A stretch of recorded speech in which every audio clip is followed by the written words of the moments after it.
पिताजी के चरणों में राम का प्रणाम स्वीकार हो। यशस्वी भव।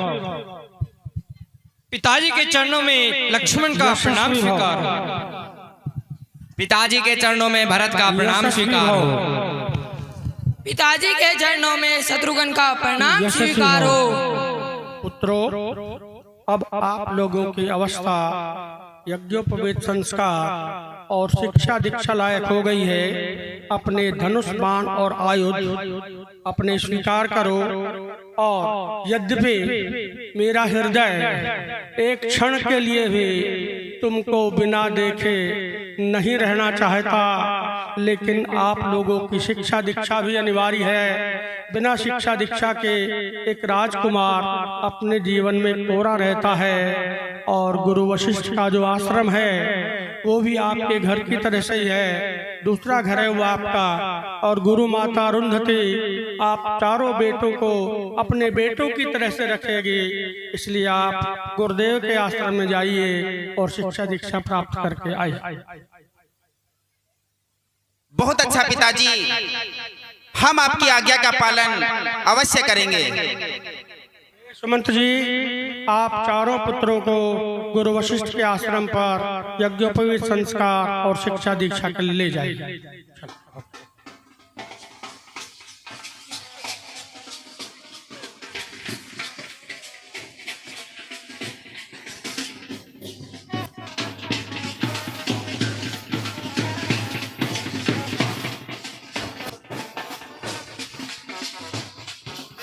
गुरुदेव के चरणों में सुमंत का प्रणाम स्वीकार हो। आयुष्मान भव। हे गुरुदेव, महाराजा दशरथ ने अपने चारों पुत्रों को शिक्षा प्राप्त करने के लिए आपके आश्रम में भेजा है। आप इन्हें स्वीकार करें। ठीक है सुमंत, इनको आदर पूर्वक। अरे शिष्यो, महाराज दशरथ ने अपने पुत्रों को तुम्हारे यहाँ शिक्षा के अंदर बैठने के लिए व्यवस्था कर भेजा है। बैठाओ, ले आओ। आओ राजकुमारों, आइए, इधर आइए, चढ़िए। गुरुदेव के चरणों में राम का प्रणाम स्वीकार हो। यशस्वी भाव। गुरुदेव के चरणों में लक्ष्मण का प्रणाम स्वीकार हो। तेजस्वी भाव। गुरुदेव के चरणों में भरत का प्रणाम स्वीकार हो। आयुष्मान भाव। गुरुदेव के चरणों में शत्रुघ्न का प्रणाम स्वीकार हो। आयुष्मान भाव। आइए राजकुमारों, अपना अपना आसन ग्रहण कीजिए।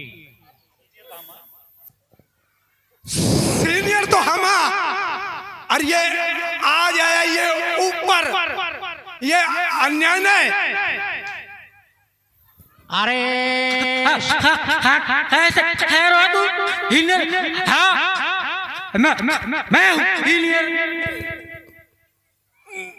नीचे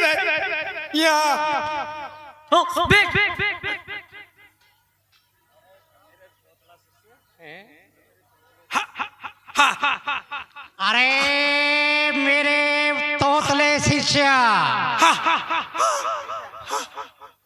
क्या कारण है? मैं ये देख रहा हूँ तू पूरी तरह से हकला क्यों रहा है?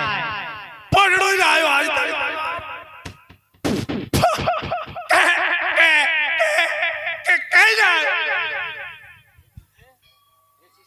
हे शिष्य, ये राजा दशरथ के राजकुमार हैं, इसलिए इनको उच्च आसन देना अपना परम कर्तव्य बनता है। इनने भी ऐसे निहाल करोगा जैसा हम कर रखा। बैठिए बैठिए, शांति धारण कीजिए। देख लो, ठीक है, निहाल करोगा पैसे हर दिया है? अरे शांति धारण कर अपना अपने आसन पर बैठिए। दुरुदी, जो दादा बोल रहे जो थोरो। कोई नहीं, इसका भी दुख हमको महसूस हो रहा है, लेकिन इसमें अज्ञानता है। द्रुदी एक बात था एक नहीं दो कहो भैया। हाँ हाँ हाँ हाँ, हम ऊपर बैठा और इनने नीचे बैठा दो। ठीक है। हाँ नू थई रहेगी गुरुदी। अभी आप शांति धारण कीजिए। थई तैरो तो हम तो थी नहीं ना।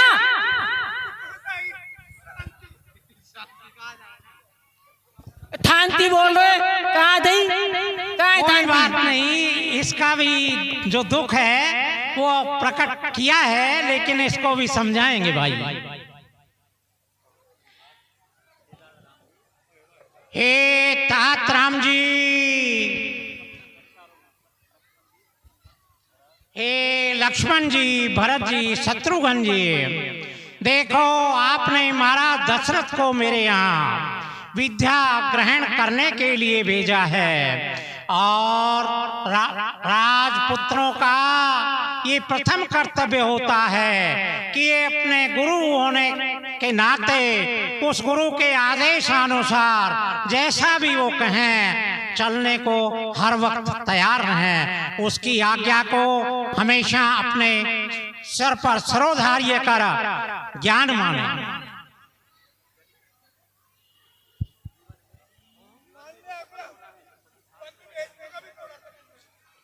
जीवन में यदि सफल होना है तो हर तरह का ज्ञान लेना चाहिए। ये तोतला शिष्य है, इसकी तरफ मत देखो, ये थोड़ा बुद्धि से बुद्धिहीन है, इसको आधी बुद्धि है, आ जाएगी धीरे धीरे इसको भी।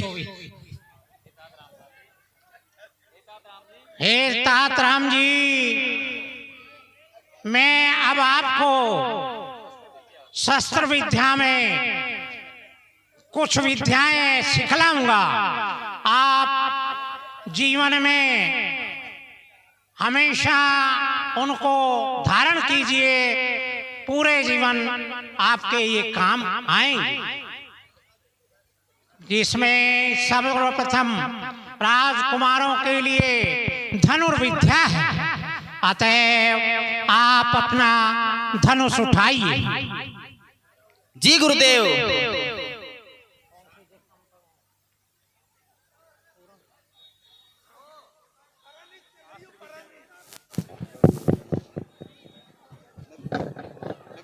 देखो, शास्त्र विद्या भी आपके लिए बहुत ही आवश्यक है, लेकिन हर राजकुमार के लिए शस्त्र विद्या में निपुण होना अति आवश्यक है। अतः आप ये धनुष बाण लीजिए और उसको प्रशंसा चढ़ाने के लिए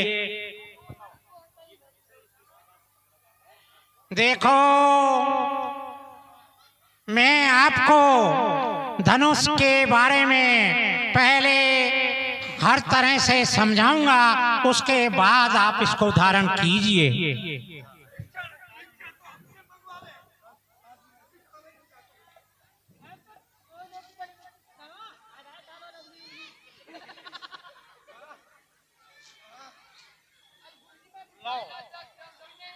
आप इसे धारण कीजिए और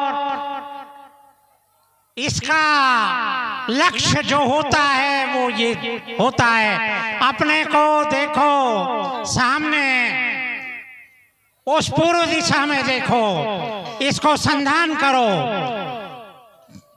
और शस्त्र को खींचो, छोड़ो बाण को, छोड़ो।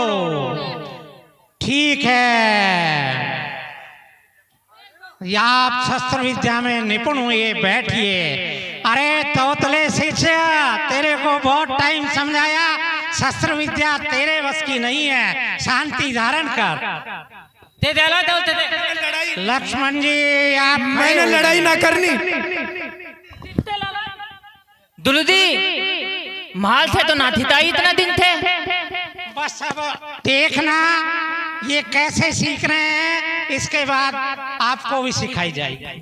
ठीक है दुलुदी, ठीक है, ये तो काम है, टुकली लोती तू आलो। हे लक्ष्मण जी, आप भी धनुष उठाइए और बाण पर इसकी प्रशंसा चढ़ाइए। देखो ये उत्तर दिशा है, इसमें आप देख रहे हैं जो लक्ष्य है हिमालय पर, ये बाण साधते हुए सीधे नेत्र से बाण के अग्रिम भाग पर आपकी नजर होनी चाहिए और इसे संधान कीजिए। ठीक है लक्ष्मण जी, आप भी धनुर्विद्या में निपुण हुए, बैठिए। हे शत्रुघ्न जी, आप, हे भरत जी, आप भी खड़े होइए और चारों भाई खड़े होइए। देखो आप शस्त्र विद्या में अति निपुण हो चुके हैं। अब आप किसी भी प्रयोजन को, लक्ष्य को लेकर चलेंगे तो ये शस्त्र जो बाण विद्या है ये हमेशा जीवन में आपको काम आई और इसको आप धारण करते हुए, मनन करते हुए, गुरु का आदेश मानते हुए सबसे प्रथम शत्रु की तरफ संहार करते हुए इसको उपयोग में लें। किसी भी ब्राह्मण, गौ, संत के प्रति कभी शस्त्र विद्या का उपयोग न करें।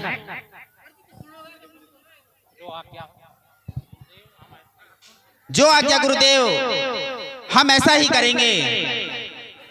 आपकी आज्ञा सर्वधारी है। राम जी आपसे यही उम्मीद थी। अरे सुमन भाई, अच्छा राम, लक्ष्मण, शत्रुघ्न जी बैठिए। हमारे शिष्य भी कुछ सुनाना चाहें, उनका भी सुन लीजिए। बैठिए, बैठ। अरे शिष्यो, तुमको इतना टाइम हो गया पढ़ते पढ़ते, कुछ कविता गायन कुछ आप हमारे यहाँ इन राजकुमारों के सामने हमें सुनाइए। द्रुदी, मैं वो फादो दियो थन यात्रन था तर वो उत्तर लायो, सुना दूं? सुनाई दे। अरे ठीक है।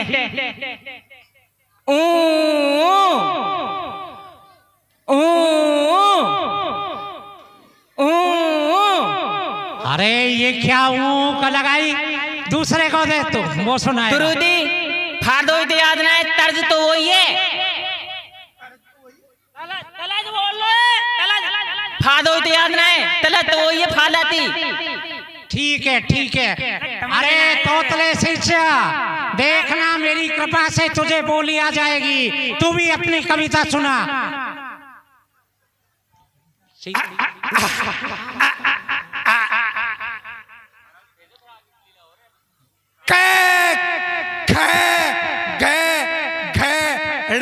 गुरु जी के मारे तो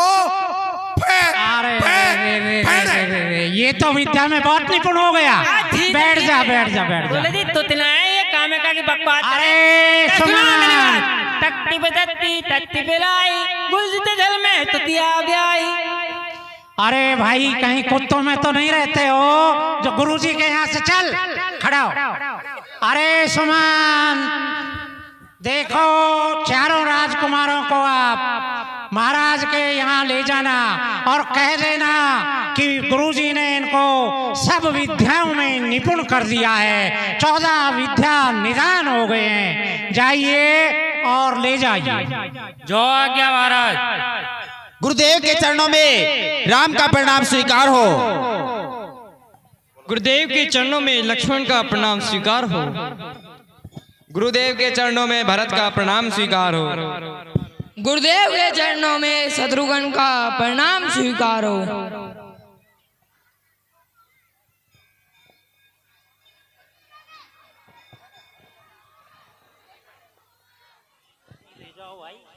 महाराज के चरणों में सुमंत का प्रणाम स्वीकार हो। उत्ता सुमंत राजकुमारों को आने दो। पिताजी के चरणों में राम का प्रणाम स्वीकार हो। पिताश्री के चरणों में लक्ष्मण का प्रणाम स्वीकार हो। पिताश्री के चरणों में भरत का प्रणाम स्वीकार हो। शुभ हो। पिताजी के चरणों में शत्रुघ्न का प्रणाम स्वीकार। मेरे पुत्रों, गुरु वशिष्ठ के यहाँ रह कर के आप चारों भाइयों ने सब प्रकार की शिक्षा, धनुर्वेद है, राजनीति है, चारों के चारों धर्म शास्त्रों का और शब्द वेदी बाण का, इन सब का निश्चित रूप से प्रयोग सीख लिया होगा। मुझे पूरी आशा है कि रघुकुल की रीति को आप मुझसे भी अधिक बढ़ाओगे। अब आप महलों में जाओ, बहुत समय हो गया, माताएं भी तुम्हारे दर्शनों का इंतजार कर रही हैं। जाओ और माताओं को भी दर्शन देकर उनको कृतार्थ करो।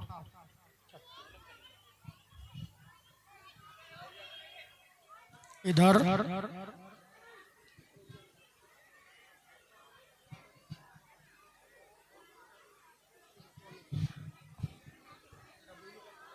इस प्रकार अयोध्या के अंदर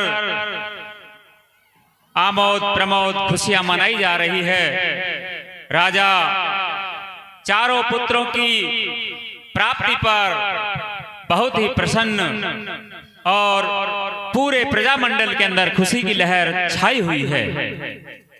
चारों राजकुमार शस्त्र विद्या, शास्त्र विद्या सभी में निपुण गुरु वशिष्ठ के यहाँ शिक्षा प्राप्त कर वापस अयोध्या लौट आए। उसी समय विश्वामित्र जी जब अपना यज्ञ करते, वहां पर ताड़का नाम की राक्षसी उनके यज्ञ को विध्वंस कर देती, तो उन्होंने विचार किया क्यों न आज मुझे उस परम सौभाग्य समय का सदुपयोग करना चाहिए। राजा दशरथ के यहाँ भगवान राम ने अवतार लिया है, वहां चलकर उनका दर्शन लाभ और यदि हो सके तो उनको साथ लेकर के अपने यज्ञ की रक्षा के लिए उनको मुझे लाना चाहिए। विश्वामित्र सुमंत आ जाए।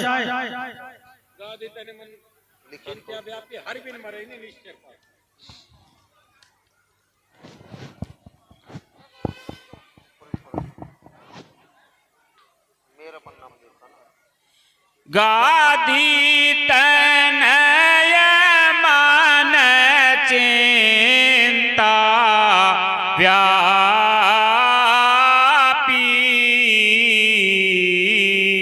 हरि बिनु मरहि निश्चर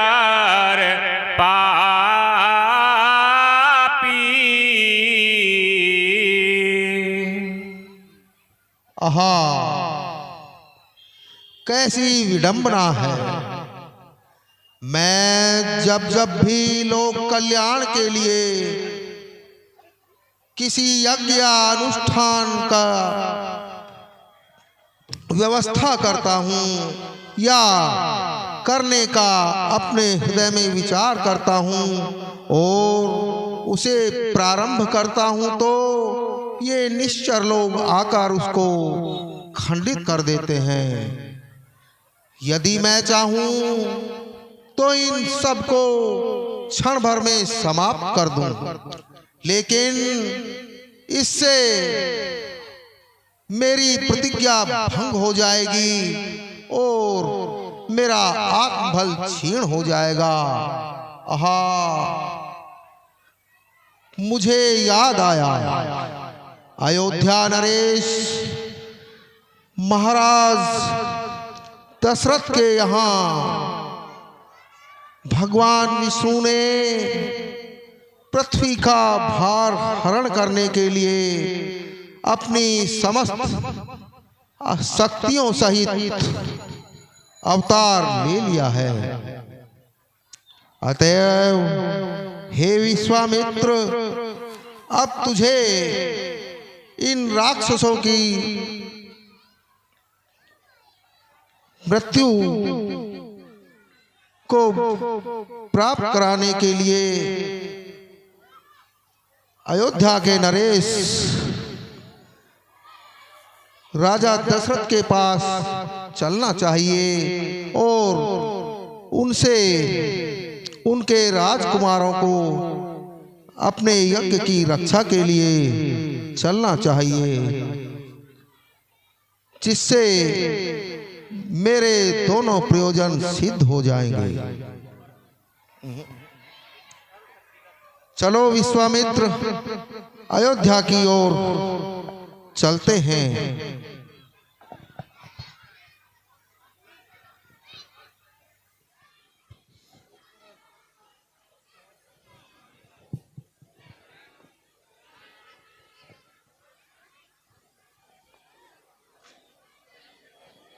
हे राजन,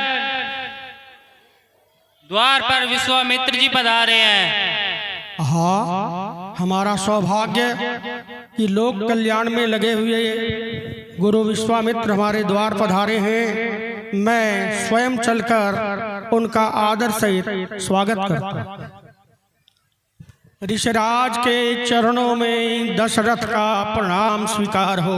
चिरंजीव रहो राजन, चिरंजीव। ऋषिराज में धन्य हुआ, आइए मेरे दरबार में पधारिए।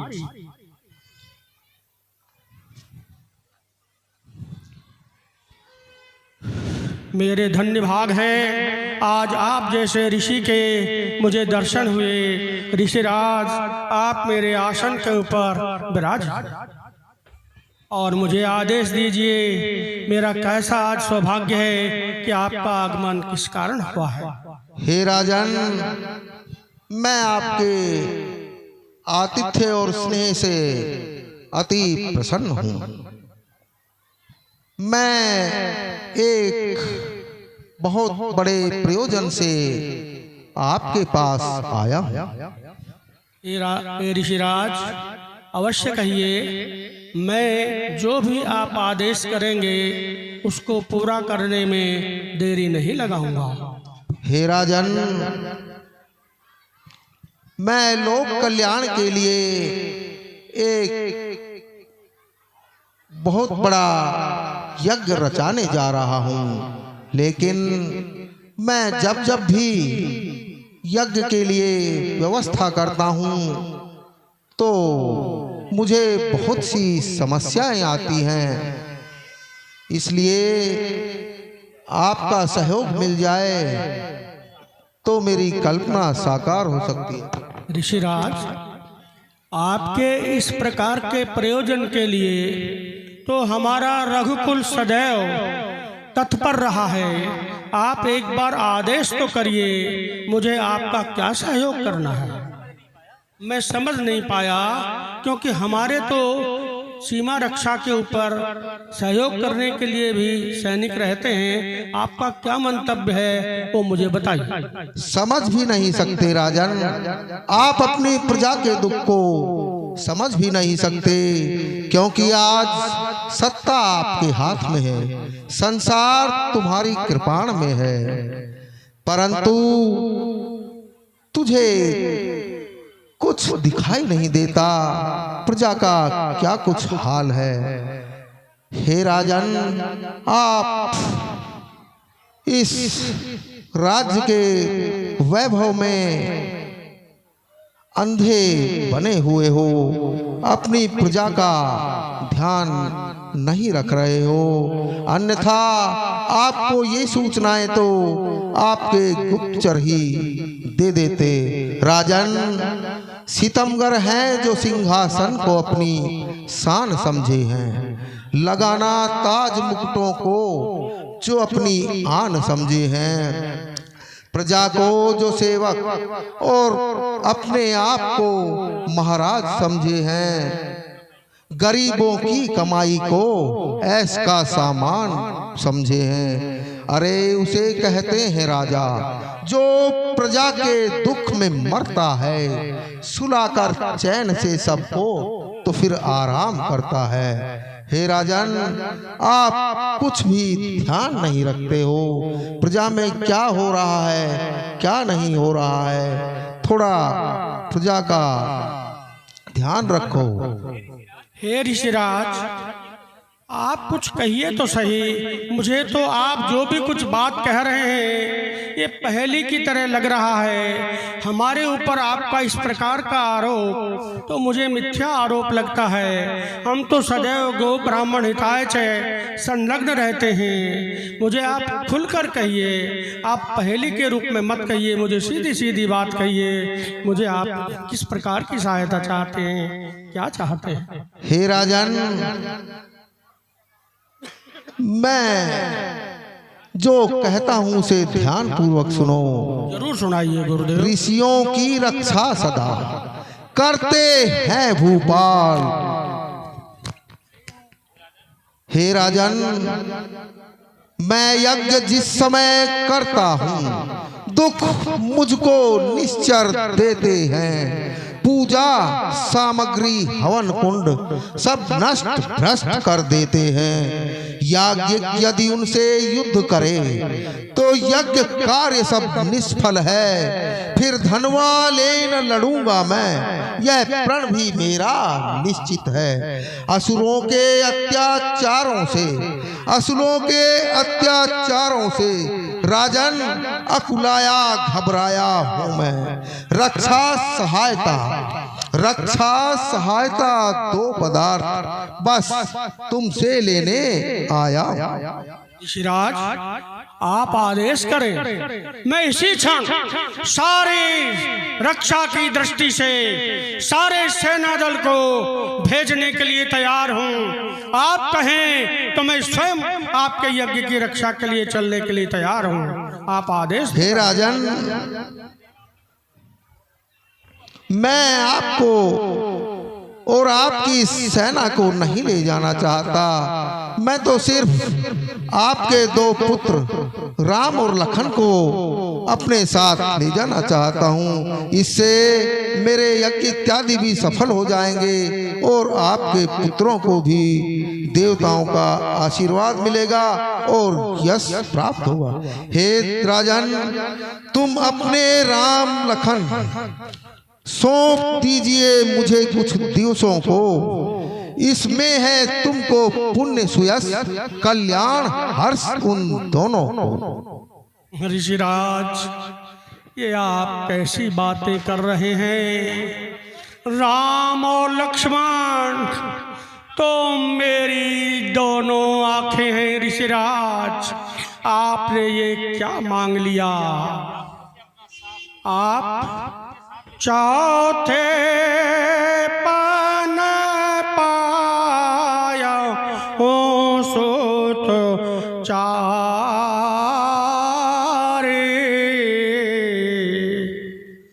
वे प्रवचन नहीं कया विचारे।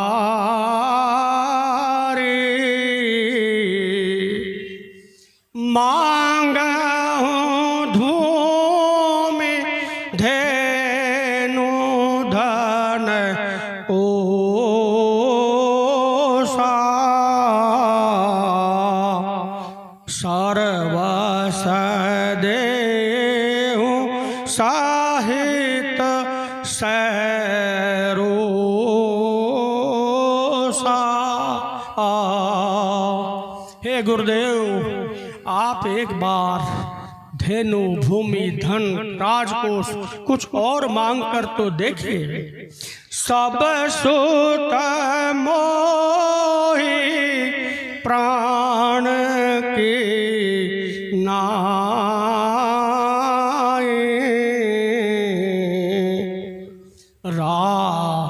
राम देत नहीं बनहि गुसाए। हे ऋषिराज, मैं राम के चेहरे को देखकर जीता हूँ प्रभो। आप मुझसे कुछ भी मांग लो प्रभो, पर मेरे राम को देने में मुझे भी बस राजन, आप तो बहुत मोह माया में डूबे हुए हो।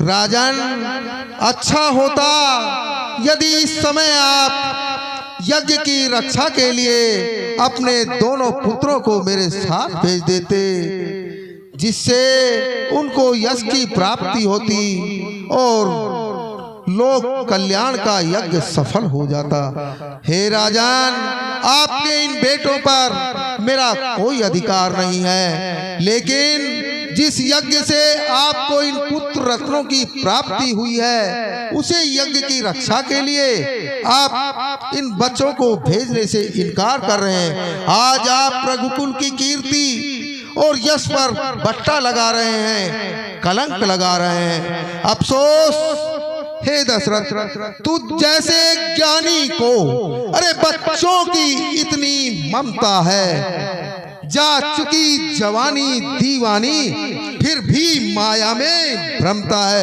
उपकार संत का करने में इतना विलंब, इतनी उलझन, कुछ दिन को उनको देने में इतना विचार, इतनी अड़चन। यदि आज विष्णु से कहता मैं चल देते छोड़ गरुड़ वाहन, शिव से आदेश यदि करता हिल जाता उनका भी आसन। राजन, मांगी जो तुझसे यह भिक्षा, इसलिए मुझे संताप हुआ, दुख हुआ। तुझे भी मुझको भी इस पुण्य कार्य में पाप हुआ। दशरथ, अपने पुत्रों को अपने पास ही रखो, मैं जा रहा हूं। ऋषिराज, ऐसा मत कहिए, जरा मेरी स्थिति तो समझने की चेष्टा कीजिए। ऋषिराज, हे मुनिवर दोनों बालक हैं, भोले भाले नादान रे, रण विद्या नहीं जानते हैं, लड़ने में अभी अजानन रे। लो राज ताज संपत सेना, यह सब देना दुश्वार नहीं, आज्ञा हो तो मैं चला चलूं, इसमें भी मुझे इनकार नहीं।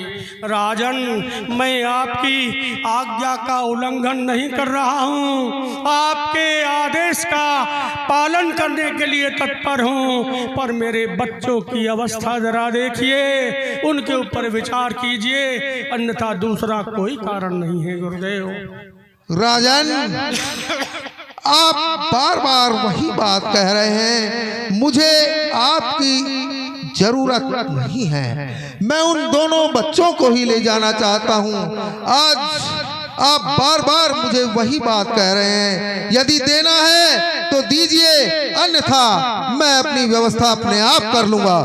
और नहीं गुरुदेव, यदि आपको मेरे विषय में नहीं पता तो अपने कुल गुरु वशिष्ठ जी से पूछ लीजिए, इसमें उन दोनों बच्चों का भी लाभ है और आपको यश की प्राप्ति होगी। ऐसा नहीं है कोई मैं साधारण ऋषि मुनि हूँ। गुरु ऋषिराज, मुझे आपके विषय में पूर्ण जानकारी है। हे गुरुदेव, ये ऋषिराज विश्वामित्र जी मुझे आज धर्म संकट में डाल रहे हैं। हे गुरुदेव, आप ही रास्ता निकालिए कि मैं इनसे वचनबद्ध हूँ, वह भी बात पूरी हो जाए और ऋषिराज का भी कार्य हो जाए। मैं ऋषिराज को निराश नहीं करना चाहता। हे वशिष्ठ जी, आप सूर्यवंश के कुल गुरु हैं, आप ही अपने महाराज को समझाइए कि मेरा प्रयोजन क्या है और मैं करना क्या चाहता हूँ, और मुझे आप मेरा परिचय इन्हें दीजिए। हे राजन, आप संकोच न कीजिए, ये बड़े तेजस्वी मुनि हैं, आप किसी तरह की शंका न करें। ये आपके पुत्रों को राज विद्या, शस्त्र विद्या, योग विद्या सब तरह से निपुण कर आपके यहाँ सा आनंद लौटाएंगे। आप मन से शंका हटाकर अपने दोनों पुत्रों को उनके चरणों में अर्पित कीजिए। हे राजन, इनके साथ राम और लक्ष्मण भेजने से आपके 2 कार्य सफल होंगे।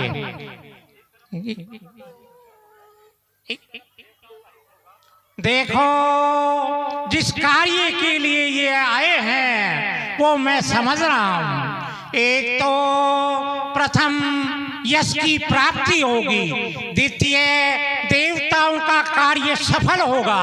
अतएव मैं आपको ये सलाह दे रहा हूं कि इसमें संकोच न करते हुए दोनों पुत्रों को इनके चरणों में अर्पित कर दीजिए। ये आनंद सहित दोनों पुत्र आज्ञा लौट आएं। गुरुदेव, आप ऐसा कहते हैं तो मैं आपकी आज्ञा का पालन करूंगा। हे सुमंत जी, राम और लक्ष्मण को रणनिवास से लेकर आओ।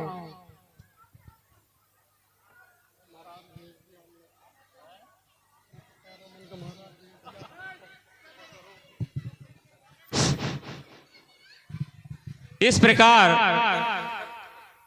हे ऋषिराज, गुरुदेव वशिष्ठ की आज्ञा से, आपके आदेश से मैं अपने दोनों पुत्रों को आपके साथ सौंप रहा हूँ। हे ऋषिराज, ये बच्चे बिल्कुल नौजवान, कोई दीन दुनिया से अनभिज्ञ हैं। आप इनकी पितावत रक्षा करना।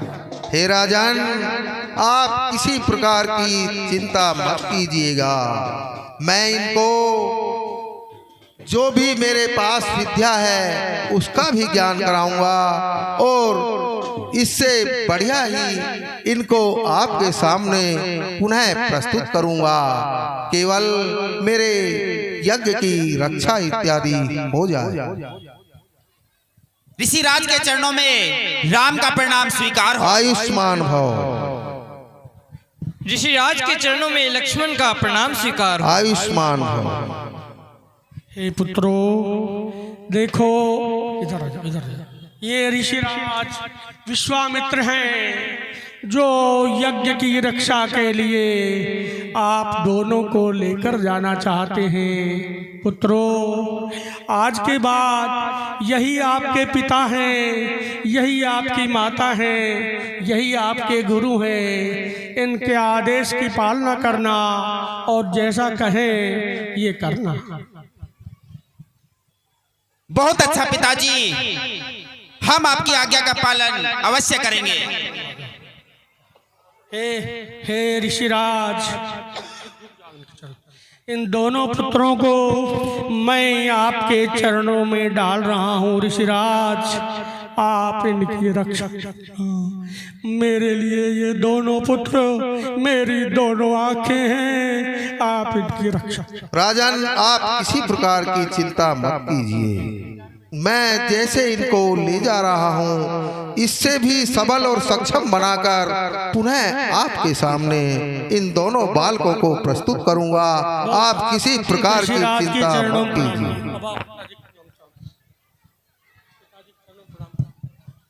पिताजी के चरणों चलो में बालकों, राम का प्रणाम स्वीकार हो। आयुष्मान भव। पिताजी के चरणों में लक्ष्मण का प्रणाम स्वीकार हो। आयुष्मान भव।